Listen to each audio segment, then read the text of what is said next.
ان سے نہایت ادب سے گزارش کروں گا کہ وہ مائک پہ تشریف لائیں اور اپنے خیالات عالیہ سے ہمیں نوازیں۔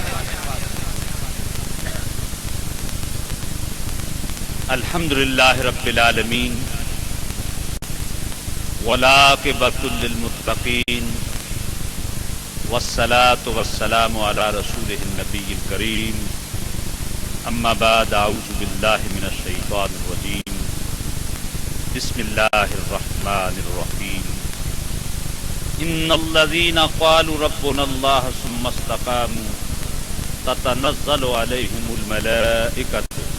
اللہ تخافوا ولا تحزنوا وابشروا بالجنۃ التی کنتم توعدون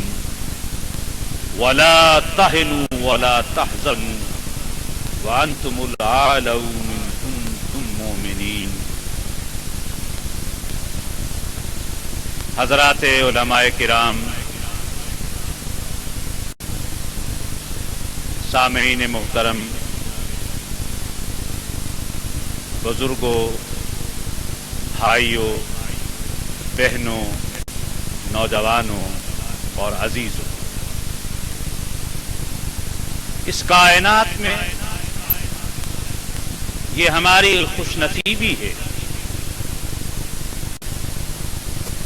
کہ اس آسمان کے نیچے اور اس زمین کے اوپر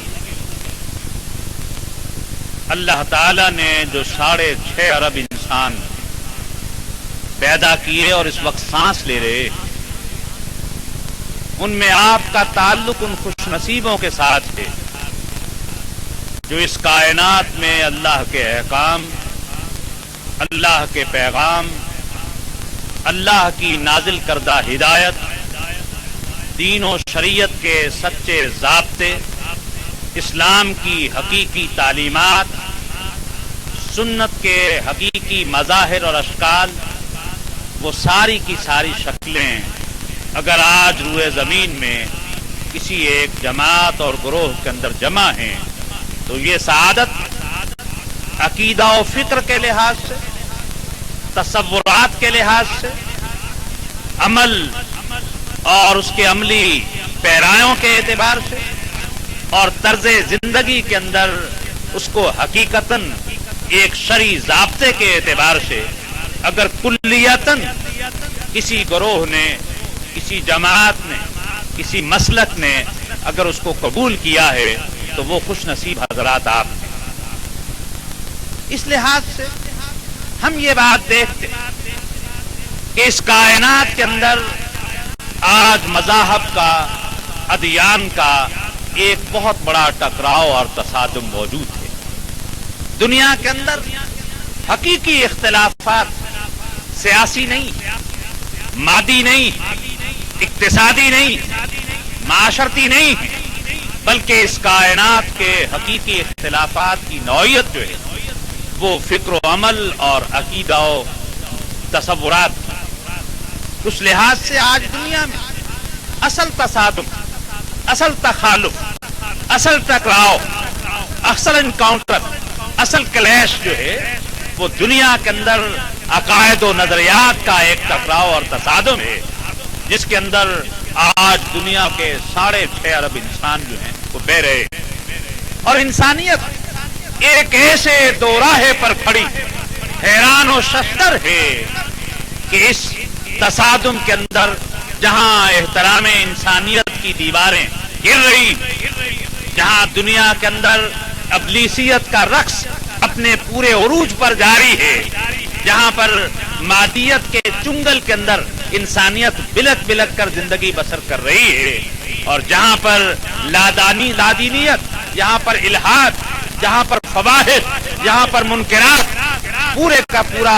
ابلیسی طائفہ جو ہے وہ دنیا کے اندر اس پوری صورتحال کے اندر خرابی کا، ابتری کا، انتشار کا ایک دنیا کے اندر ایک نقشہ پیش کر رہا ہے۔ آج سوال ہے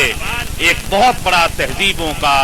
ملتوں کا، اقوام کا، ملل کا،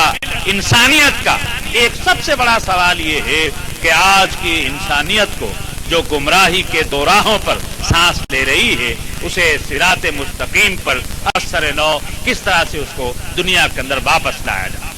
یہ ایک ایسا سوال ہے جو اس وقت انسانیت کا سب سے بڑا سوال ہے کہ دنیا کے اندر کون سی تہذیب ہے، کون سا دین ہے، کون سا ضابطہ ہے، کون سا لائے عمل ہے، کون سی حکمت عملی ہے، کون سی اسٹریٹجی ہے، کون سا پروگرام ہے، اور نشت ثانیہ کے اعتبار سے ریوائولزم کا اور ریسرجنس کا وہ کون سا پروگرام ہے جو دنیا میں بالآخر غالب ہو کر رہتا ہے. اس صورتحال کے اندر آج اس مسئلے کی سنجیدگی کو، اس کی حقیقت کو، اس کی نوعیت کو، اس کی کیفیت کو سمجھنا ملت اسلامیہ کے لیے اور بالخصوص ان لوگوں کے لیے جو ملت اسلامیہ کے اندر کتاب و سنت کی خالص دعوت کے داعیے کے ساتھ اٹھے ہوئے ہیں اور یہ سمجھتے ہیں کہ اس کائنات کا جتنا بگاڑ ہے اس کے سنورنے کا ایک ہی راستہ ہے کہ اس کائنات کے انسانوں کو اس طرز حیات کا خوگر بنا دیا جائے، اس راہ سنت پر دوبارہ لے آیا جائے، اس صراط مستقیم پر گامزن کر دیا جائے اور معروف و منکر کی اس تقسیم کو ان کے سامنے پیش کر دیا جائے جسے اللہ تعالیٰ نے 1427 سال پہلے آسمانوں سے اپنے امین ترین فرشتے کے ذریعے سے انسانیت کے سامنے اس پیغام کو پہنچایا. ہم یہ دیکھتے ہیں اور انسانیت کے سامنے ایک بہت بڑا یہ سوال آج دنیا کے اندر پیدا ہو چکا ہے کہ آج جو مغرب غیر مسلم دنیا جو ہے ہم سمجھتے ہیں کہ وہ باطل کے علم بردار ہیں. ہمارے نوجوانوں میں کثرت کے ساتھ یہ سوال پیدا ہوتا ہے اور دنیا کے مختلف ممالک کے اندر جب ہم نوجوانوں سے ملاقات کرتے ہیں تو ان کے ذہنوں کے اندر ایک بہت بڑا سوال گردش کر رہا ہوتا ہے کہ یہ مغرب جو باطل کا علم بردار ہے، جو ابلیسی نظریات کا پرچار کرتا ہے، اس کے باوجود انہیں قومی بالادستی جو ہے اقوام کے اوپر کیوں حاصل ہے. وہ یہ سوال کرتے ہیں کہ مسلمان حق پر مبنی ہونے کے باوجود، مسلمان اللہ تعالیٰ کے بخشے ہوئے نظام زندگی اور منشور حیات کے حامل ہونے کے باوجود آج دنیا کے اندر ضعیف اور پسماندہ کیوں ہے. اور پھر وہ یہ سوال کرتے ہیں کہ کیا اس زوال آمیز ماحول میں، اس پسماندگی میں، اس مغلوبیت میں یہ ظاہری، مادی اور سائنسی اور ٹیکنالوجی کی جو مروریت ہے اس سے نکلنے کا اب آج امت مسلمہ کے پاس کیا راستہ ہے؟ کس طرح سے یہ دنیا کے اندر پھر ایک غالب تہذیب کے طور پر، دنیا کے اندر یہ ایک راست تہذیب کے طور پر یہ کیسے دنیا کے اندر پھر سرفراز ہو سکتی ہے؟ وہ پروگرام کیا ہے، وہ راستہ کیا ہے، وہ طریقہ کار کیا ہے، وہ منہج کیا ہے، وہ پروگرام کیا ہے، وہ لائے عمل کیا ہے کہ یہ پسماندہ امت جو ہے ایک دفعہ پھر دنیا کے نقشے پر اس امامت کو، اس قیادت کو، اس سیادت کو، اس رہنمائی کو، اس لیڈرشپ کو دنیا کے اندر پھر سے حاصل کر سکے جو اس امت کے مزاج میں اور اس امت کی فطرت کے اندر پورے طور پر موجود ہے. یہ وہ بنیادی سوالات ہیں جس میں آج انسانیت شکار ہے. آج دنیا کے اندر اس بات کے لیے انٹرفیتھ ڈائلاگ کا لفظ استعمال کیا جا رہا ہے، وہ ایک بین المذہبی مکالمے کے اندر شکار ہے اور آج یہ کہا جا رہا ہے کہ انسانوں کو اپنی تقدیر سنوارنے کے لیے، انسانیت کے درمیان ہم آہنگی پیدا کرنے کے لیے، انسانوں کو ایک دوسرے کا احترام سکھانے کے لیے، انسانیت کو اس تشدد سے، اس انتشار سے، اس اضمحلال سے، ان پریشانیوں سے، اس فکری انتشار سے بچانے کے لیے کیا لائے عمل ہو سکتا ہے. آج دنیا کے اندر مختلف مذاہب کے درمیان اس قسم کا مکالمہ اور اس قسم کا ڈائلاگ جاری ہے. اسلام دنیا کے کسی ڈائلاگ سے خوف زدہ نہیں. یہ ایک ایسی حقیقت ہے کہ جس کے آئینے کے اندر دوسروں کے سنورنے کے مواقع تو پیدا ہو سکتے ہیں لیکن مسلمانوں کے اندر ایسے مکالمے کے اندر بظاہر کوئی نقص موجود نہیں. مسلمان تو 14 صدیوں سے قرآن مجید نے انسانیت کے ساتھ اس بین المذہبی مکالمے کی بنیاد رکھی ہوئی ہے. قل یا اہل الکتاب تعالوا الی کلمۃ سواء بیننا و بینکم، کہ دنیا کے سارے اہل کتاب اگر کوئی ہے تو وہ آئیں اور وہ اشتراکات فکر و نظر،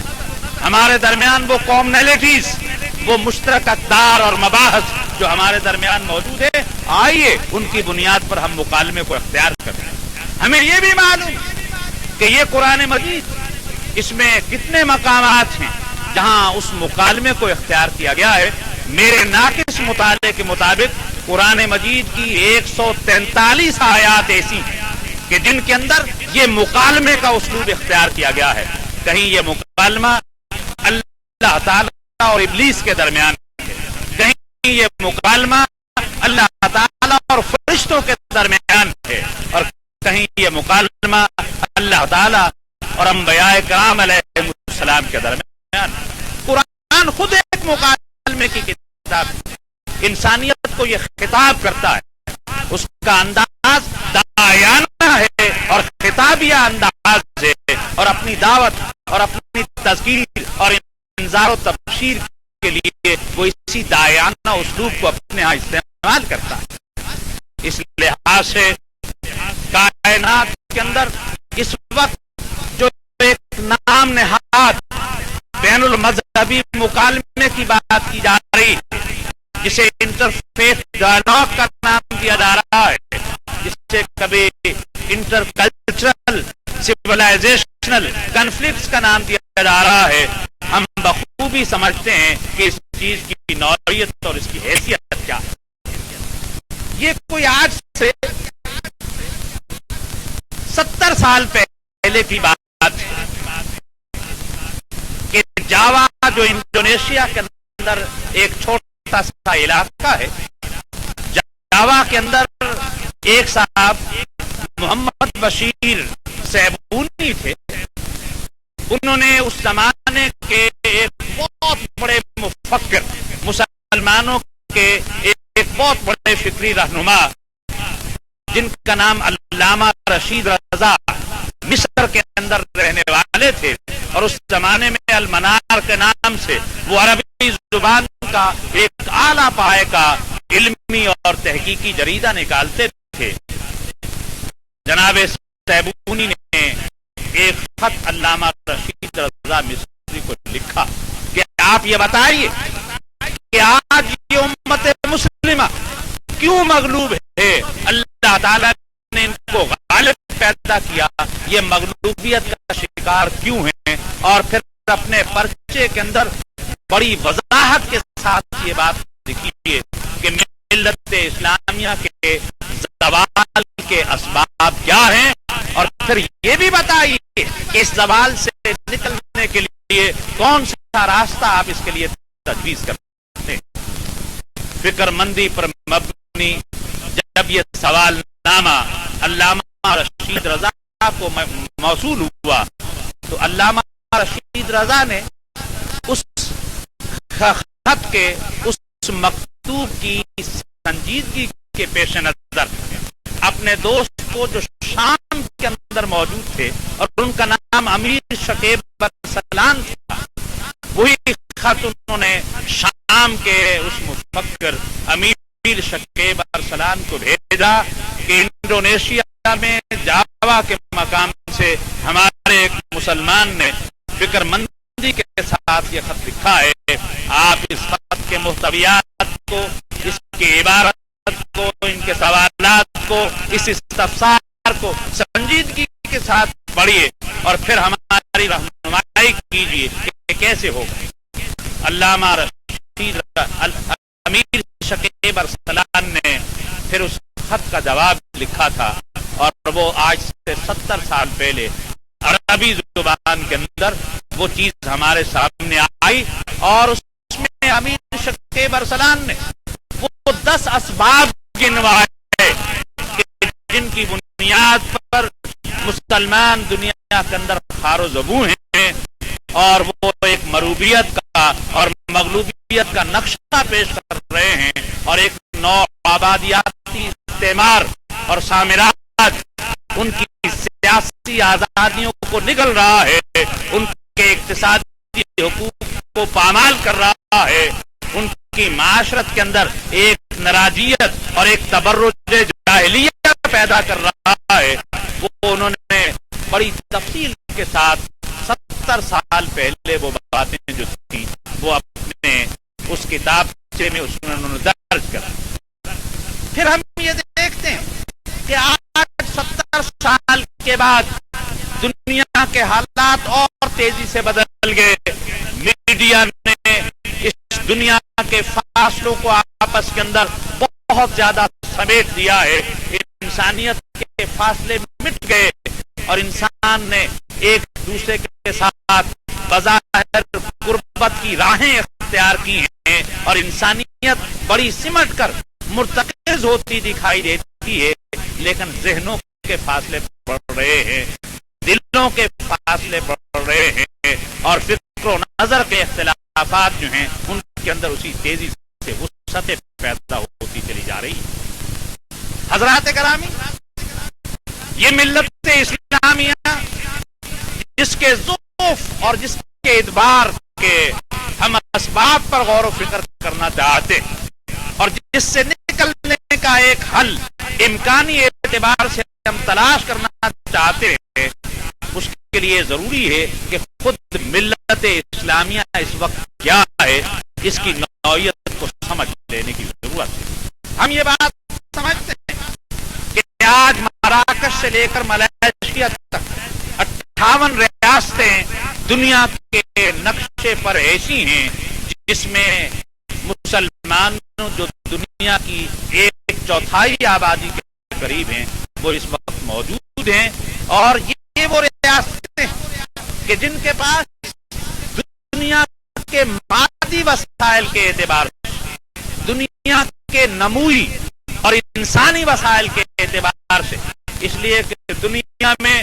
کسی تہذیب کی ترقی کے لیے 3 قسم کے وسائل جو ہے ان کو بروئے کار لایا جاتا ہے. سب سے پہلے نظریاتی وسائل ہوتے ہیں, اس کے بعد ہیومن ریسورسز انسانی وسائل ہوتے ہیں اور اس کے بعد مادی اور میٹیریل ریسورسز اور وسائل ہوتے ہیں کہ جن کے ذریعے سے تہذیبوں کی معاشی, معاشرتی, اقتصادی, سیاسی, عمرانی ترقی کا ایک خواب جو ہے وہ پورا کیا جاتا ہے. یہ عجیب اتفاق ہے کہ آپ میں سے وہ لوگ جو دنیا کے نقشے پر ایک توجہ رکھتے ہیں اور میں بتاتا چاہوں اس دنیا کے اندر سب سے پہلا نقشہ جس شخص نے بنایا, جس نے یہ بتایا کہ دنیا یہ کیا ہے. میں انگلستان میں لندن میں برٹش میوزیم کو دیکھ رہا تھا. برٹش میوزیم کی اسلامک گیلری کے اندر ایک نقشہ سب سے پہلے لگا ہوا ہے اور اس سے اس میوزیم کی گیلری کا آغاز ہوتا ہے. میں نے دیکھا کہ ادریسی نام کے ایک مسلمان جغرافیہ دان نے سب سے پہلے دنیا کے نقشے کو ترتیب دیا تھا. انسانیت دنیا کے نقشے سے آگاہ نہیں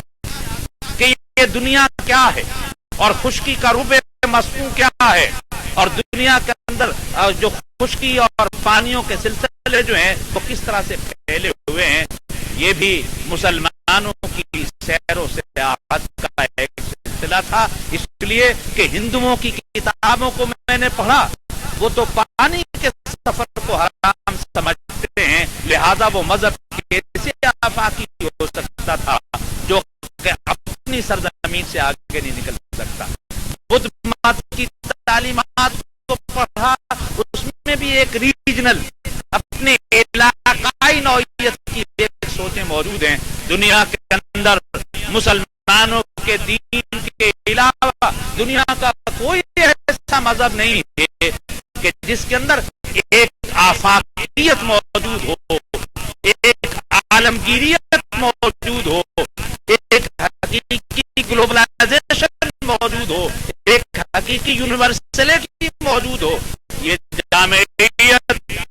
یہ آفاقیت, یہ ہماگیریت, یہ ابدی اعتبار سے اگر کسی تصور زندگی میں ہے تو وہ اس تصور توحید میں ہے جو مسلمانوں کے فکر و نظر کے اعتبار سے اس کو پایا جاتا ہے. یہ عجیب بات کہ اللہ تعالی نے فکر و نظر کی درستی کے اعتبار سے جو عقائد ہمیں عطا فرمائے, جو بنیادی اور اساسی فطری تعلیمات ہمیں دی, وہ اپنے جوہر کے اعتبار سے, اپنے مزاج کے اعتبار سے, اپنے جبلی شعور کے اعتبار سے دنیا کے اندر اس سے بہتر عقیدہ، اس سے بہتر طرز فکر، اس سے بہتر طرز عمل کوئی دوسرا نہیں ہو سکتا. لیکن ہم یہ دیکھتے ہیں کہ دنیا کے اندر 1.5 ارب آبادی پر مشتمل یہ لوگ جو مسلمان فرزندان توحید کہلاتے ہیں، اور مراکش سے لے کر ملیشیا تک ایک ساتھ متصل ایسی پٹی، اور یہ خط استوا کے آر پار کے یہ ممالک جہاں موسموں کی وہ اعتدال والی کیفیت موجود ہے، جہاں پر زرخیزی کے وہ سامان موجود ہے، اور جس کی مٹی کے تلے وہ معدنی وسائل موجود ہے، اور جس کی فضاؤں کے اندر وہ کیفیات موجود ہے، اور جس کے انسانوں کے اندر وہ ذہنی توانائی اور وہ جسمانی صلاحیت موجود ہے جو دنیا کے نقشے پر کسی قسم کا بھی انقلاب پیدا کر سکتی ہے. لیکن یاد رکھیے، مسلمان کا انقلاب صرف انسانی وسائل سے پیدا نہیں ہوتا، مسلمانوں کا انقلاب اور معراج صرف مادی وسائل سے پیدا نہیں ہوتا، مسلمانوں کا کمال صرف معدنی وسائل سے پیدا نہیں ہوتا، مسلمانوں کا کمال محض مشینی اور ٹیکنالوجی کی زندگی سے پیدا نہیں ہوتا. مسلمانوں کا کمال اگر پیدا ہوتا ہے تو ان کی ایمانی اور اخلاقی زندگی سے پیدا ہوتا ہے، اور مسلمانوں کا اگر کبھی زوال بھی واقع ہوتا ہے تو ان کے ایمانی اور اخلاقی زندگی کے انحطاط کے باعث پیدا ہوتا ہے. یہی وجہ ہے کہ جناب محمد رسول اللہ صلی اللہ علیہ وسلم نے جو انقلاب آج سے 14 صدیوں پہلے پیدا کیا، وہ انقلاب مادی اعتبار سے نہیں تھا. مادی اعتبار سے تو ان کا عالم یہ تھا کہ شیب ابی طالب کے اندر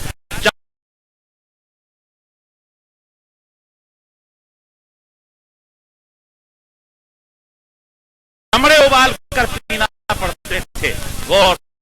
کس طرح کی زندگی گزارنا پڑتی تھی، اور ایک مدت تک عالم یہ تھا کہ اپنے شہداء کے سر ڈھانپتے تھے تو پاؤں ننگے ہو جاتے تھے، پاؤں پر کفن ڈالتے تھے تو سر ننگا ہو جاتا تھا. وہ عشرت آمیز ماحول جس کے اندر کیسی کیسی شدت موجود نہ تھی، ایسے ماحول کے اندر جناب محمد رسول اللہ صلی اللہ علیہ وسلم نے اپنے آفاقی پیغام کے لیے مادی وسائل کا سہارا نہیں لیا، بلکہ یہ بتا دیا کم من فئۃ قلیلۃ غلبت فئۃ کثیرۃ باذن اللہ.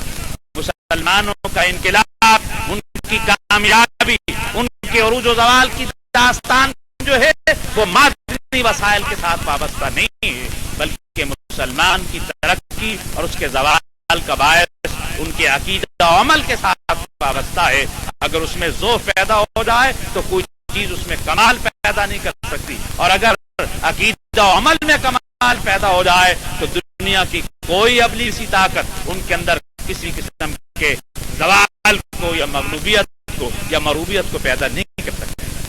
حضرات کرامی، ملت اسلامیہ کا یہ سب سے بڑا سلگتا ہوا مسئلہ جو مشرق و مغرب کے اندر آج انسانیت کو مضطرب کیے ہوئے ہے، جو ہمارے سامنے ایک بہت بڑا سوالیہ اور استفہامیہ نشان بنا ہوا ہے، جس کے لیے اس کو بہت زیادہ سوچنے کی ضرورت ہے کہ یہ صورتحال جو ہے یہ کیا بن چکی. آج اس کے لیے ہم کہتے ہیں کہ جناب نشأت ثانیہ کی ضرورت ہے، رینیسانس کی ضرورت ہے، ریوائولزم کی ضرورت ہے، ریسرجنس کی ضرورت ہے، ری اویکننگ کی ضرورت ہے. بڑی بڑی خوبصورت اصطلاحیں انگریزی میں، عربی میں، اردو میں ہم اس کے لیے استعمال کرتے چلے جاتے ہیں. ایک گمراہی کو پہلے سمجھ لینا چاہیے، یہ نشأت ثانیہ اسلام کی نہیں، مسلمانوں کی ہوتا ہے. اسلام کو کسی نشأت ثانیہ کی ضرورت نہیں. اسلام جیسے 14 1400 سال پہلے کامل تھا، آج بھی الحمدللہ اتنا ہی کامل ہے، اور آنے والی صدیاں قیامت کے قیام تک جو جاری رہیں گی ان کے اندر بھی وہ اسی قدر کامل موجود رہے گا۔ اس لیے کسی پڑھے لکھے ماڈرن تہذیب یافتہ طبقے کے اندر یہ غلط فہمی نہیں رہنا چاہیے، جو اگرچہ کسی درجے میں آج موجود ہے، کہ شاید اسلام کی نشت ثانیہ کی ضرورت ہے۔ اسلام کو قطعاً نشت ثانیہ کی ضرورت نہیں، بلکہ یہ اسلام ہے جو مسلمانوں کی نشت ثانیہ کے لیے پیغام بھی دیتا ہے اور ایک نظام عمل بھی اس کے لیے تجویز کرتا ہے۔ لہذا ذہنی سطح پر، علمی سطح پر، تحقیقی سطح پر، انٹلیکچوئل لیول پر، ریشنلائزیشن کے اعتبار سے آج اس بات کی ضرورت ہے کہ یہ سمجھا جائے کہ جس پیغام کے ہم حامل ہیں وہ پیغام آج بھی اتنا ستھرا، اتنا سچا، اتنا سچا، اتنا مبنی بر صداقت ہے جیسا کہ جبریل امین علیہ السلام لوح محفوظ سے اس دنیا کے تختے پر وہ لے کر آئے تھے۔ اس کے اندر کوئی التباس، محدثین کی جماعت نے، علماء و محققین نے وہ سارے کی ساری خرابیاں جو یونانی منطق سے پیدا ہوئی ہمارے عقائد میں، وقت نہیں ہے کہ میں یہ بتاؤں کہ یونانیوں کی منطق اور تفلسف نے ہمارے ہاں فکر و نظر کے اعتبار سے کیا خرابیاں پیدا کی۔ میرے پاس یہ وقت بھی نہیں ہے کہ میں آپ کو بتاؤں کہ ہندی ویدانت نے ہمارے مسلمانوں کے عقائد کے اندر کتنی خرابیاں پیدا کی، اور آج وہ عقائد اسلام کے نام پر ہمارے خانقاہوں اور مشائخ کے نظام کے اندر کس درجہ داخل ہو چکے ہیں۔ ایرانی مابعد الطبیعیات میں کون کون سی خرابیاں اور باطنی قسم کی تحریکات کو اپنے زمانے میں، یہ بات بھی جاننے کی ضرورت نہیں۔ ہمیں معلوم ہے کہ کن صدیوں کے اندر اسلام کی خالص تعلیم کے اندر یہ علاقائی جو عقائد و تصورات کا نظام تھا کس طرح سے داخل کیا گیا، اور آج تک مسلمانوں کے پاس طبقات جو ہے وہ جاہلیت کے ان عناصر کے ساتھ اپنی تعلیمات کے اندر زندگی بسر کر رہے ہیں۔ مسلمانوں کی نشت ثانیہ کے لیے اسباب زوال امت کو دور کرنے کے لیے بڑا ضروری ہے کہ ہم اپنے عقائد کی دنیا کے اندر ایک صحت مند انقلاب کو پیدا کرنے کی کوشش کریں۔ مسلمانوں کے تصور توحید کے اندر یہ جو اجمی آمیزشیں ہم نے ملا دی ہیں، بیان میں نقطہ توحید آ تو سکتا ہے اور تیرے دماغ میں بت آنا ہو تو کیا کہیں، اور زندہ قوت تھی جہاں میں یہی توحید کبھی، اور آج کیا ہے وقت ایک مسئلہ علم کلام، ہم نے توحید جیسے تصور کو ایک کلامیاتی مسائل کے اندر الجھا کر ہم نے اس تصور کی حقیقت کو، اس کی قوت کو، اس کی جلالت کو، اس کی شوقت کو گہرانے کی کوشش کی گئی ہے۔ اس میں دوسرے تو مجرم تھے ہی، لیکن ہمارے اندر کے مجرم بھی شامل ہیں۔ اسی لیے ظفر علی خان نے یہ کہا تھا کہ میں اگر سوختہ ساما ہوں تو یہ روز سیاہ، میں اگر سوختہ ساما ہوں تو یہ روز سیاہ، خود دکھایا ہے میرے گھر کے چراغاں نے مجھے، اور کوئی کافر میری تذلیل نہ کر سکتا تھا، مرحمت کی ہے یہ سوغات مسلمان نے مجھے۔ آج خود مسلمانوں کے اندر اضمحلال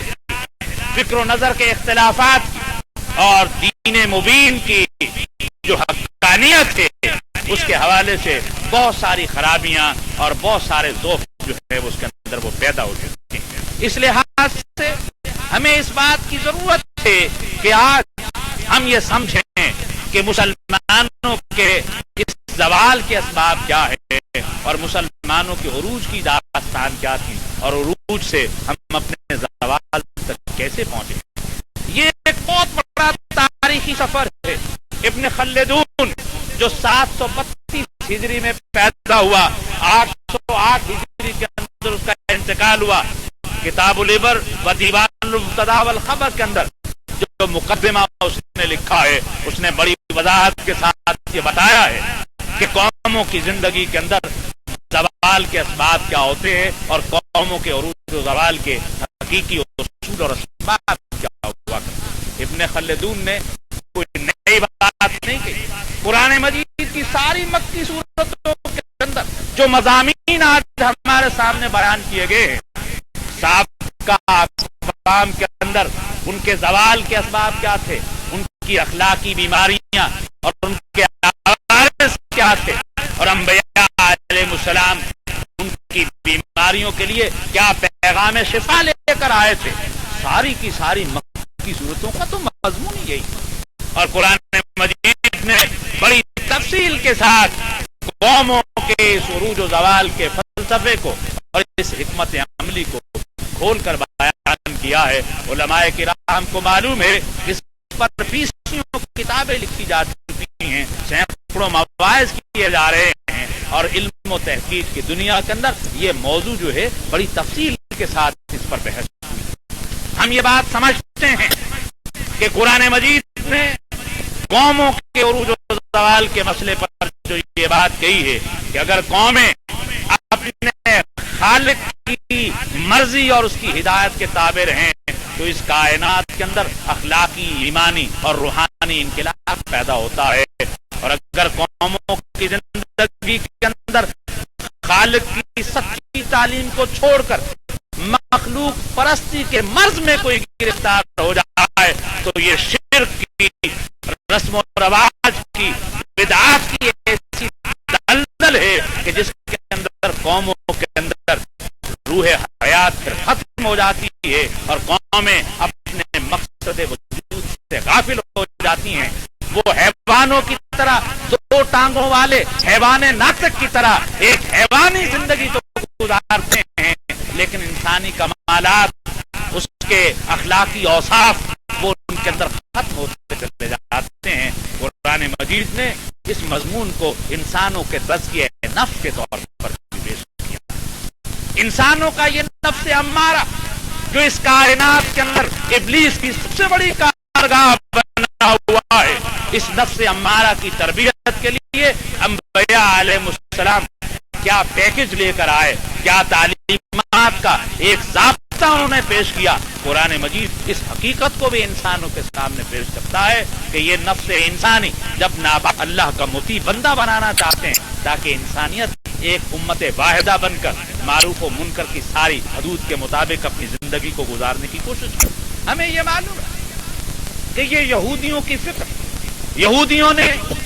مدینہ طیبہ کی پہلی ریاست کے موقع پر اس دن سے آج تک وہ بل کھاتے چلے جا رہے ہیں۔